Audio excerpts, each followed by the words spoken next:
not of, that's saying you're not of Ham, you're of Shem. So this is what this is, if you are a, if, why is what I'm telling y'all, why is this grouping important? Because there are people, the Bantus, which is now the member tribe in Africa right now, million of them, still original Hebrews. They did not leave Africa. Remember, they ran out of Jerusalem, they entered Africa, they still over at practicing Judaism. They know exactly who they are. They took their DNA and found out that their DNA is not, now, the African DNA is E1B1B. That's African DNA. But the Shemite DNA is E1B1A. So the member tribe in Africa, that's Jews. They know they Jews, no doubt about it.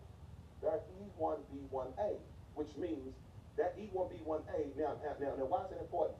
Because they knew they had DNA from Aaron, Moses' brother.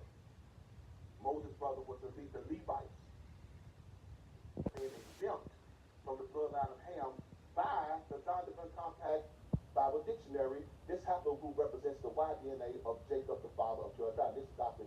Yusuf Benjamin, who's getting a quick study on this. Now, the Zondervan, now this blew my mind because I saw it, I couldn't believe this.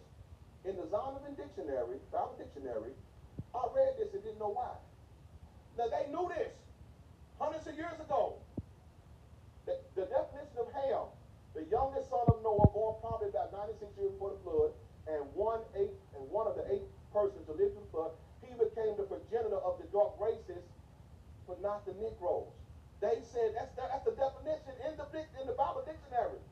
They said he's not the father of the Negroes. They know this.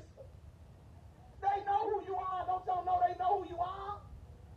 That's why they doing you like that. But he is of the Egyptians, Ethiopians, the Libyans, and the Canaanites. That's Ham's descendants.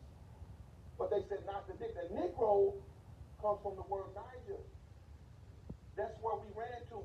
Now we came out. Now the Igbos in Nigeria are still Igbo Jews, still practicing Judaism. They're still in the same place, and that's why our DNA goes back to Nigeria. But our DNA doesn't